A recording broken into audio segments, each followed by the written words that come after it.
Thank you for joining us in our study of Ezekiel 21.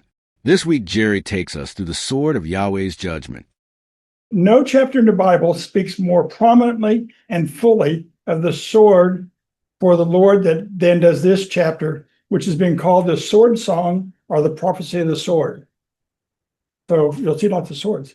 Interesting, and I'll look for it when I'm going through it. I'll try to see if I remember it, but this is the first lesson in a long time that has not talked about the millennial reign. He's talking about right now, right now being right now with Ezekiel. One of the things I was thinking about, it would be nice to see chronologically between Jeremiah, Ezekiel, Daniel, and Isaiah, because they're talking about things that are, when they're happening, all this. It's all about the exile, the three different exiles and the coming back and all the destruction and everything else. But how they say it and who said it before the other one said it, and are they listening? That would be very interesting. I'm going to read some things here because this is, I don't know how to paraphrase these and get it correct, but the first of these are from different commentaries. The figure of God as divine warrior is a common one in Scripture.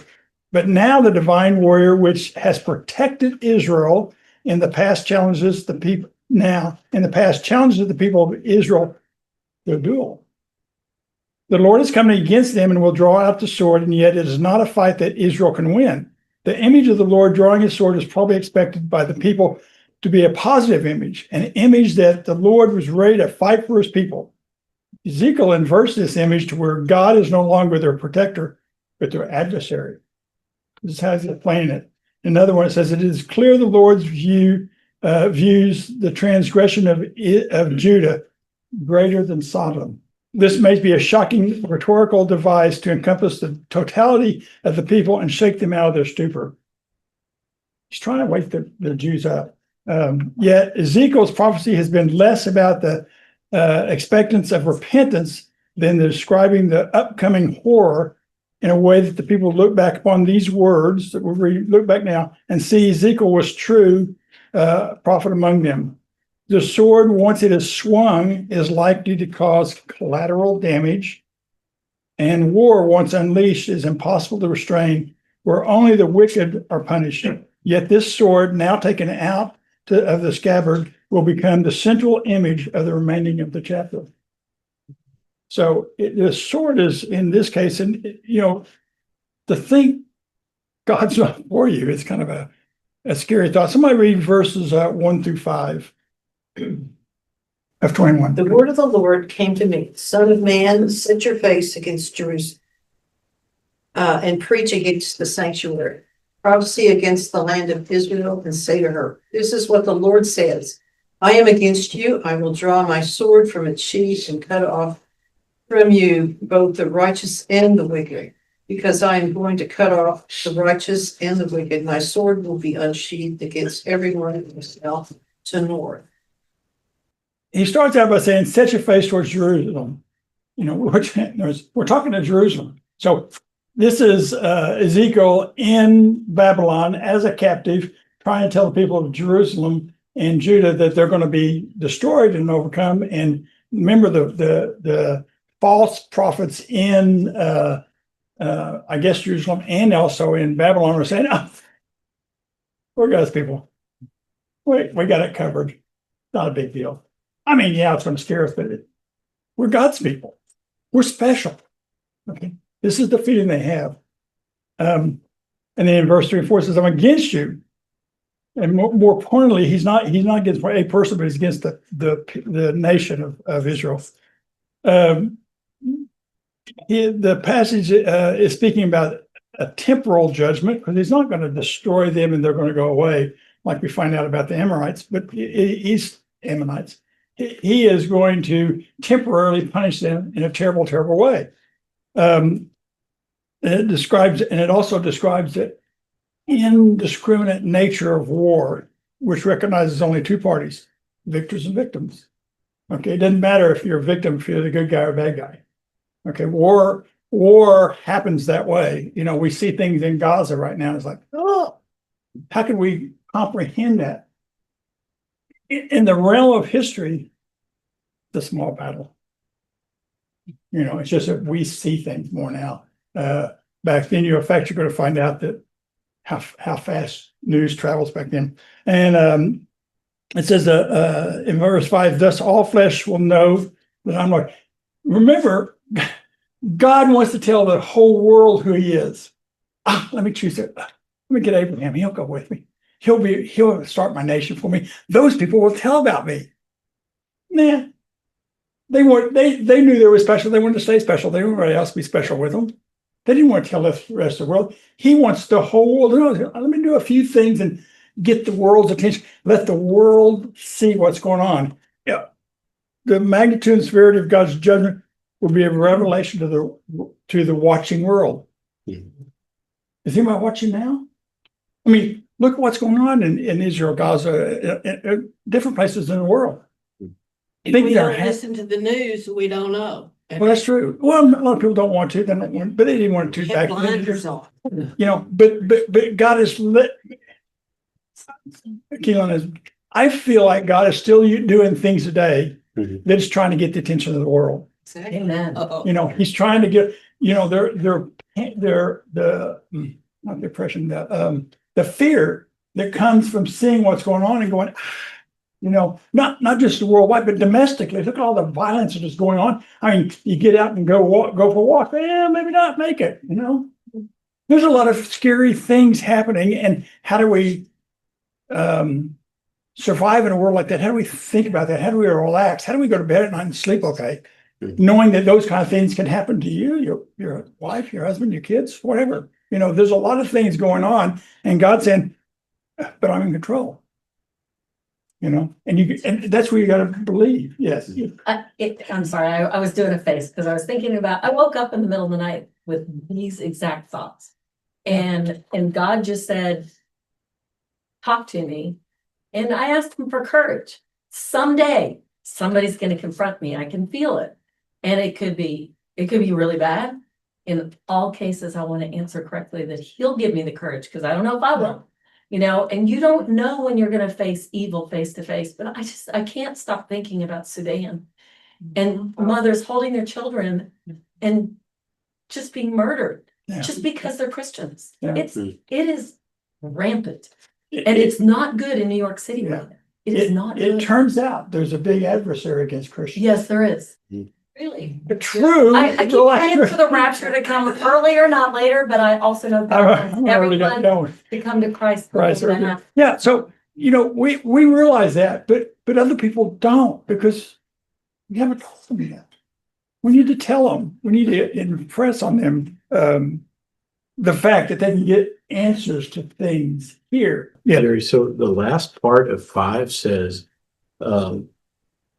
it will not return again. Does that mean, because in my Bible, it says it's until the Jews recognize that it's him.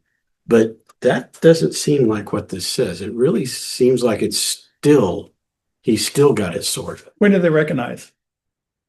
I don't think they ever did. Well, no, when will they recognize? Oh, when Jesus returns. On Judgment Day. No, the third day before, Yeah. the 3 days before, in the first 2 days of that 3 days, they will then be supernaturally given the grace to have the faith to accept him, and that's when they do it.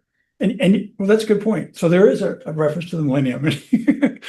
I didn't miss that. No, I think that's Just, true. yeah, it just I think could that's be true. The seed is out. Yeah. I've brought the judgment. It's about this one right here mainly. But yeah, I think that they do recognize, but not until then. And then it takes them 1,000 years to understand that. Slow. And I think that's why I'm not sure, like it says that it's the sword is Babylon, but Babylon, he's taken off the map. So Oh, no. Babylon is now. Babylon, it transitioned from the physical Babylon to the Babylon of society, which is wealth and goodness, all the excesses of Babylon in greatness, selfishness, greed, the money systems, all that kind of stuff. could it even imply like what we learned last week in the from brother? I can't remember who it was preaching now.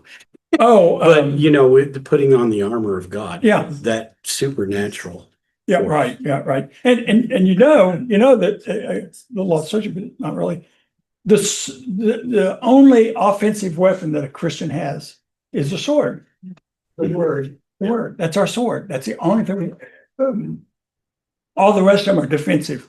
Protect yourself. Protect yourself. Protect yourself. Ah! But now I get to fight. Okay, this is what you fight with. Okay, and there's a battle. I talked to our BSF kindergartens and things, talking about, when Daniel prayed, it took 21 days to answer the prayer. God answered immediately, 21 days, and they go, angels aren't that fast. I said, no, angels are at battle. And I said, there's a battle going on. You got to remember that. And they're going, there's a battle. No one ever told them that before, I guess. I don't know. That's what it said. Okay, somebody read 6 and 7. Therefore groan, son of man, groan before them with broken heart and bitter grief. And when they ask you, why are you groaning? You shall say, because of the news that is coming. Every heart will melt with fear, and every hand go limp. Every spirit will become faint, and every leg will be wet with urine. It is coming. It will surely take place, declares the sovereign Lord. So God says, okay, I want you to do another action sermon. Groan. Oh, I want you to groan. I want you to play out. He's had him play out a lot of different things. I want you to play out groaning. It's breaking my heart. I want it to break your heart. I want them to see our hearts broken for what they're doing. And what are they groaning about? Because of the news is coming. What's the news coming? The destruction of Jerusalem. Mm-hmm. And it got to them 5 months later. Okay, that's the path of where, there's commerce going on all over the place. And people bring news. People know what's going on. We think of them as so archaic. They didn't have iPhones, but they had their brain. Their brain. And they brought news with them. And they brought the news. And so this is always interesting. They're so exact about that. They got the news on January 8th, 585 BC. Because on August 14th, 586 BC, Jerusalem was burned. So it took 5 months for that news to get to them. Okay, so it's grown because the news is coming, and they didn't know it. And it says they got so scared they wet their pants. That's scared, especially if you got the soldiers. That's scared. I mean, truly, that affects everything. Affects, that kind of fear is something that I guess when you're in real actual battle. Has everybody been in a battle? I've been in the army and was trained to kill, but I never have to use it. But I think that would be a big fear. Is when you get there, it's incredible. It basically said the judgment was certain, and it broke the hearts of of Ezekiel, Jeremiah, all these guys that were talking, because it broke God's heart that they were disobeying and continued to, and didn't believe him. They believed their sorcerers. They hadn't got rid of their idols yet. It hadn't been 70 years. So it's a sad time for God, and all these guys are telling what God's are feeling. So somebody read 8 through 17. I think we'll break it up, but I couldn't find a place to break it. So 8 through 17. The sword of the Lord came to me. Son of man, prophesy and say, this is what the Lord says. A sword, sharpened and polished, sharpened for the slaughter, polished to flash like lightning. Shall we rejoice in the scepter of my son Judah? The sword despises every such stick. The sword is appointed to be polished, to be grasped with the hand. It is sharpened and polished, made ready for the hand of the slayer. Cry out and wail, son of man, for it is against my people. It is against all the princes of Israel. They are thrown to the sword along with my people. Therefore beat your breast. Testing will surely come. And what if the scepter of Judah, which the sword despises, does not continue, declares the sovereign Lord. So then, son of man, prophesy and strike your hands together, that the sword strike twice, even 3 times. It is a sword for slaughter, a sword for great slaughter, closing in on them from every side, so that hearts may melt and the fallen may be many. I have stationed the sword for slaughter at all their gates. Oh, it is made to flash like lightning. It is grasped for slaughter. O sword, slash the right, then to the left, wherever your blade is turned. I too will strike my hands together, and my wrath will subside. I, the Lord, have spoken.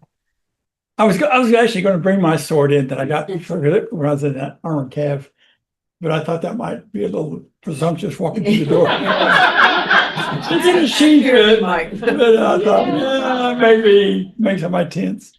A sword sharpened and polished. He's doing it for emphasis. A sword. He's trying to get their attention. The emphasis was on the readiness of God's sword against his people. He's trying to say, I've put up with this for a number of centuries, millenniums, and now it's time. Be ready. It's coming right now. Sharpened to make the slaughter. Basically, he's saying there's going to be a bloody massacre. That's what that word is doing. And they say it's polished because he wants everybody to see it. Because it's shining and throwing through the deal. Wants everybody to see that. And this is the sword of the Babylonians that are going to be coming across, and they're a fairly ferocious bunch of people. They're expanding and they're trying to do all those things. It's interesting. They don't know they're being God's instrument. I mean, God can use anybody at any time for any reason. And you look at things going on, you say, I can't believe God's letting that happen. God may be making it happen. You better be ready. Better be in their minds. He talks about the hearts and minds here. That's how he communicates sometimes when they don't even know it. It's kind of interesting. Shall we rejoice? In view of this fearful prospect, Ezekiel asked whether this was an hour of enjoyment and complacency. The implication was that any imagined basis for confidence was false. They should, don't worry about it. We're okay. No, you're not. What? We've been trying to tell you, you're not good. This is not a good time for you. You're going to be killed. But they can't understand. They don't see that. They don't see that. If they were reading Jeremiah and Isaiah and Daniel, they would, but I guess they weren't. The rod of my son, despising every tree. One of the things is the son referred to here was probably the ruler of Judah, which is Zedekiah, or maybe the nation itself. They don't know. The sword Babylon would turn Judah's scepter into a rod. Was nothing but a stick. In other words, Zedekiah could stand there. He was in charge. He was quote king, but he's really just a prince in Ezekiel's mind. And his scepter would be to the swords coming to be nothing but a stick. He has no power. No, it's useless. Thank you. That's a good word. It'd be useless. Okay.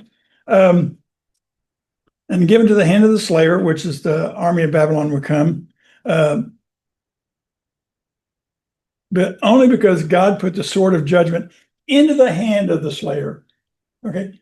They didn't just decide to go do this. God messed with Nebuchadnezzar's mind and said, I think I want to go conquer these guys. Okay. Strike your hands, strike your thigh as a sign of despair, clap your hands, a sign of defiance. Let the sword be doubled the third time. Nebuchadnezzar already invaded and subjected Jerusalem twice. This was going to be the third time. The first time was against Jehoiakim. The second time was against Jehoiakim. And the third time is against Zedekiah. Okay. So he's telling them it's going to be a third time. You've already seen 2 times. Why don't you believe the third time? All these guys want to say that, or giving them things that tickle their ear. They want to hear that. We want to hear the words of the Zohan, Mandami, whatever. We want to hear good things. We're going to give me all this stuff free. That's what people want to hear. The good. They don't want to hear the bad. In verse 16, it says, "Show yourself sharp. Go to the right." It's saying God is so much in control. He's telling you, thrust right, thrust this way. He's telling them how to use the sword, maybe even man for man, in this conquering of these people. He knows the detail of everyone that would die. He knows the detail of everyone that would do it. He knows, thrust your sword right. Don't, he's telling them how to do everything. So then they don't know it. The Babylonians don't know it. The other guys don't know it. They could, but they're just not paying attention. They don't And- listen. Yeah, they don't listen. Yeah. Somebody read 18 to 21. The word of the Lord came to me. Son of man, mark out 2 roads for the sword of the king of Babylon to take, both starting from the same country. Make a signpost where the road branches off to the city. Mark out 1 road for the sword to come against Rabbah and the Ammonites, and the other against Judah and fortify Jerusalem. For the king of Babylon will stop at the fork in the road, at the junction of the 2 roads, to seek an omen. He will cast lots with arrows. He will consult his idols. He will examine the liver. In 1890, it says, make 2 ways for the sword of the king of Babylon. So he's coming out and he's going to go, I can go to Jerusalem and Judah and destroy Jerusalem, or I can go do the Ammonites. But what the Ammonites? Why the Ammonites? Ammonites were against Jerusalem, and God wanted to punish them too. He doesn't know that, but he can go this way or this way. He goes, I don't know. I will use the best method we have. He'll use Balamas. Is it Balamacy? Yeah. You know what that is? Nope. Well, it's kind of like casting lots. You take the arrows and you put them in a deal, and they got writing on them. And you pull one out, it says Ammonite, and you pull the other one out, it says Jerusalem. Oh. And so they think that's what the other one was. They could use their idols, pray to the idols, or whatever. And the third one was down here. That's the liver, and they've taken and made because you read the layers of the color of the liver to tell you what to do. And so because it was so messy and everything else, they made hard copies of it, so they wouldn't have to mess with all the messiness. When I make a decision. Right, yeah. So these are the ways they were making decisions. So they thought he was going to use the dropping of the arrows or in a deal, pull out, and he pulls out the one that says Jerusalem. Says, okay. God was wanting to put the arrows in the right place. He reached in there and God moved his hand over, got the right one. I don't know. Dude, it's interesting. Even in their disobedience, God is controlling them so they will get the right answer to do everything, because he makes circumstances be the way to have his plan always be right. Okay. It's real interesting like that. You said this was like 500 years before this actually happened, or so many years before it happened? No, this was just 5 months. The prophecies always sound things that haven't been done. Yeah. And they're going to be done. And they're going to be done exactly as I say. They're going to go stop at the road. You're going to put up a sign, go this way. So all the soldiers behind you will go this way. And I'm going to do it by my divination, which is selecting my arrows. Okay. And somehow God got the right arrow in there. Okay. Well, then read 22, 23. Okay. Into his right hand will come the lot for Jerusalem, where he is to set up battering rams, to give the command to slaughter, to sound the battle cry, to set battering rams against the gates, to build a ramp, and to erect siege works. It will seem like false omen to those who have sworn allegiance to him, but he will remind them of their guilt and take them captive. Yeah. So in the right hand came came Jerusalem was the answer. That's God's doing. Okay. And then they're going to he says they're going to go in there and put up battering rams. The top right-hand corner there, or left-hand corner rather, is an old battering ram. There's a lot more sophisticated ones. Basically, it's just something swing that could knock the gates down. They eventually did use them big enough to knock the walls and things down. But one of the things that's kind of is if a defender, which was Israel in Jerusalem, thought they could match the attacker sword for sword, I'd want to be 2 sword for sword, but I'm a chicken, so I want to be at a clear advantage than they are. But it's just, if you can match them sword for sword, then you fight them in the field. We're as good as you are, we can take you on. Otherwise, the defender says, hey, we can't do it. They go behind the walls. Well, they go behind the walls of Jerusalem. Okay. the attacker, otherwise, the attacker of the Babylonian army would have to knock down the gates and or climb over the walls, which required them to build earthen embankments. So there's the walls they're going to build up over here is one of the ways to do that, so they can get up here and destroy Jerusalem. And God said, this is how it's going to happen. They're going to go in there and do this stuff, and you can't stop it. Now, so in verse 26 about the false divination, and they had sworn solemn oaths. What happened was the Jews had an allegiance with Nebuchadnezzar. Zedekiah did. Don't kill us, don't do all this stuff, and we'll stay here and not be an enemy to you. But then, of course, Zedekiah went down to Egypt and tried to get them to be a part of that, and Nebuchadnezzar found out about it.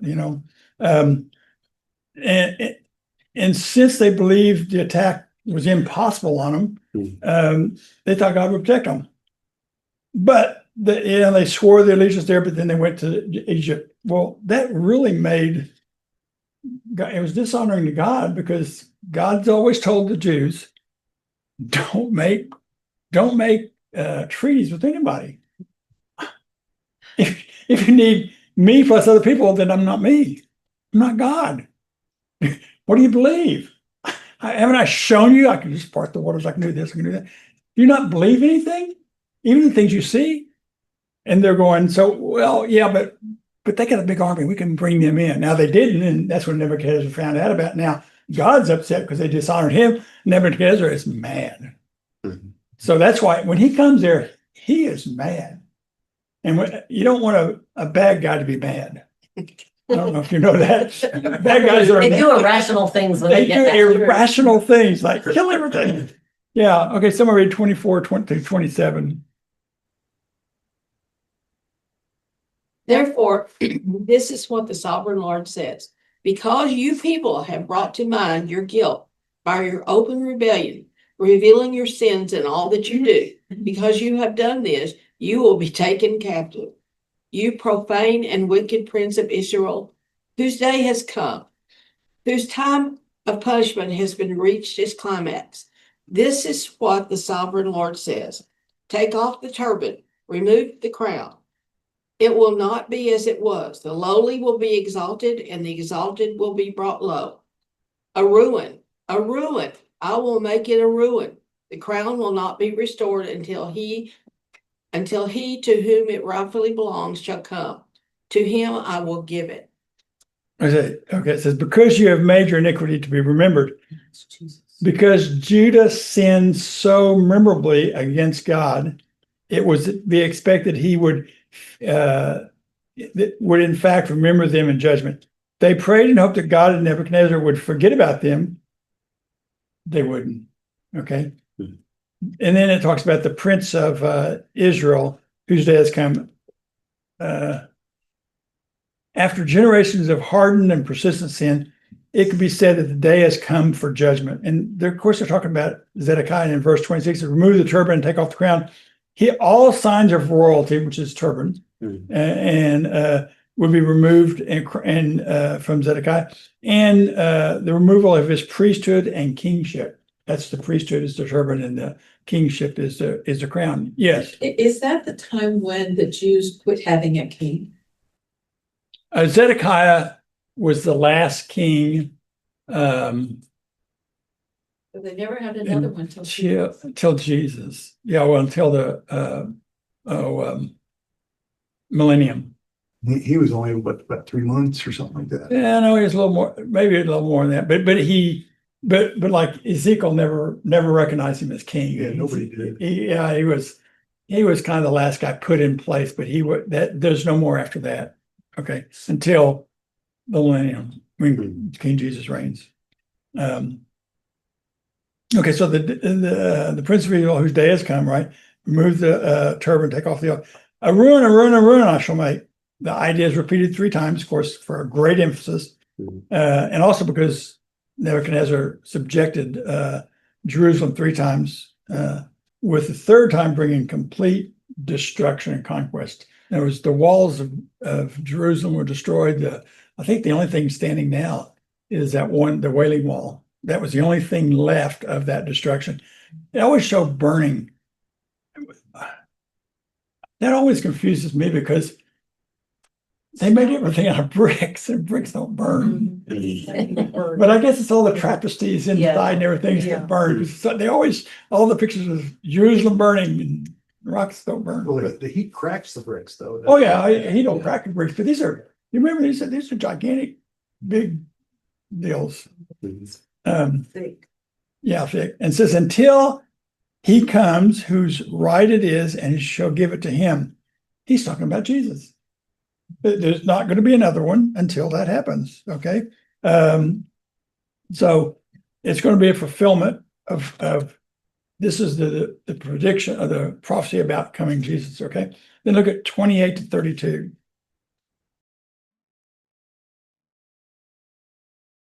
And you, son of man, prophesy and say, this is what the sovereign Lord says about the Ammonites and their insults.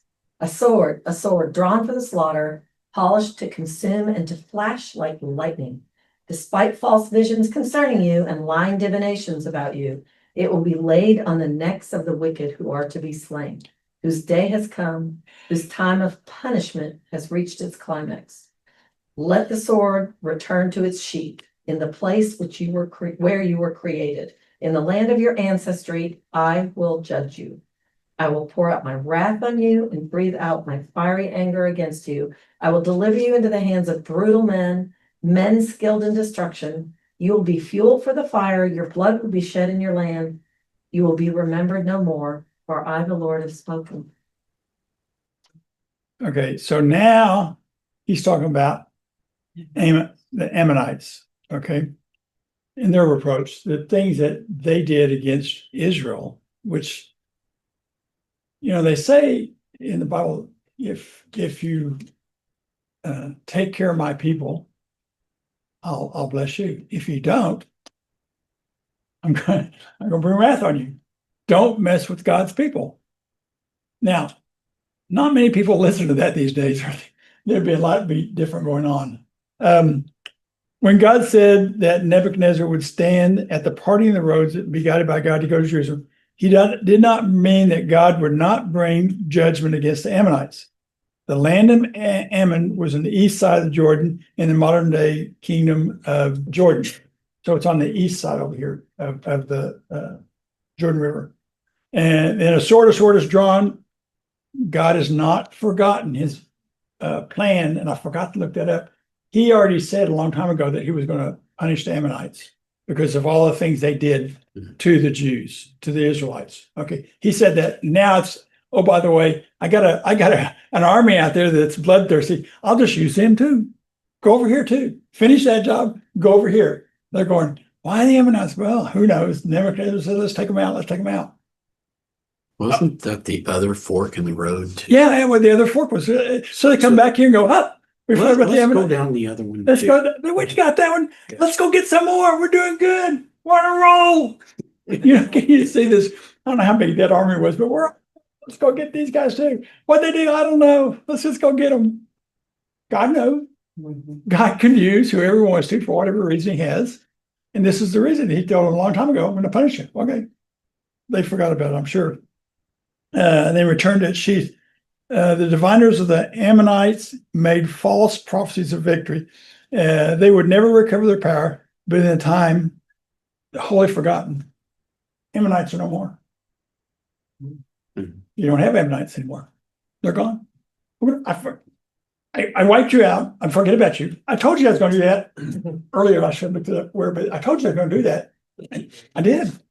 I just got around to it now, making sure I got everything cleaned up here. I got an army. They're out there doing it. That's why make them come back. Well, some of the land that the Amorites were on, didn't that eventually become some of the land that the Jews possessed? You hear that deal from the river to the sea? Yeah.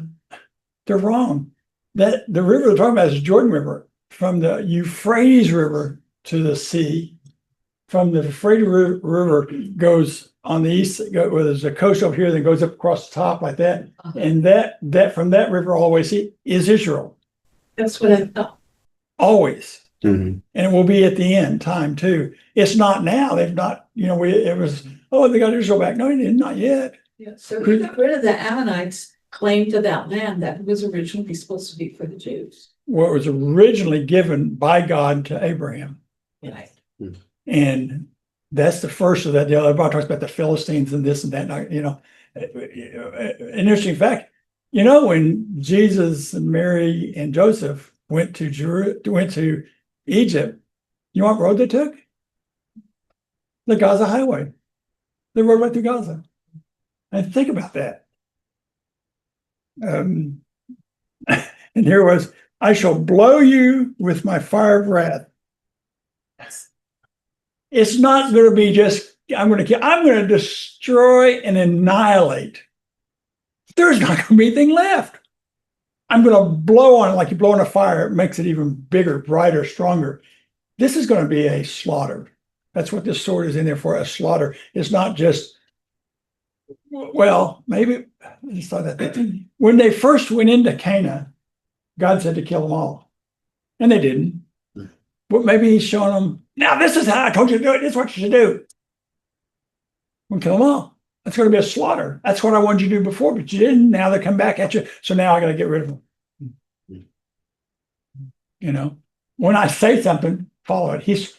He's still trying to train the Jews to tell the Gentiles of the world who he is. Okay, he's still trying to do that. So he's just, well, I know you don't got a book. Let me show you an example. You will not be remembered. It's totally destroyed. And then to the Semitic mind at that time, there could be nothing more terrible when there's no prospect of restoration, because it says not be restored, no continuance of succeeding generations, no memorial, not even a memory. Those are things that just drive people nuts. No legacy, like we had today. That drives people nuts. What do you mean there will be no after me? There will be no Ammonites ever. No. I got all this stuff. I'm going to pass it down. No, you're not. You will have no legacy. So he started with legacy. We're going to end with legacy here, but it's the wrong legacy. There ain't none. There's nothing left. I told you what I was going to do. I did it. There's one note in my Bible that I thought was interesting. Ammon would also be judged not for allying with with Judah, but for watching Jerusalem's destruction with insulting delight. That's an interesting way to put it. Insulting delight, yeah. So they got to see Jerusalem. No. You're next. No. I mean, it's hard to imagine the thought of a invading force coming in. Now, if you're in Ukraine, you can imagine that now. Okay, they do. Complete obliteration. Yeah. Well, let's just think about current times here. Yeah. There are lots of insulting delight going on right now about Israel. Oh, yeah. I don't think God's not paying attention. Never take a nap for 1,000 years or so. No. He's paying attention. Yeah. And if you're against his people, Yeah. he's against you. Yeah. You don't like, that's not a good plan. Okay, it's just never a good plan to be against God. Jared,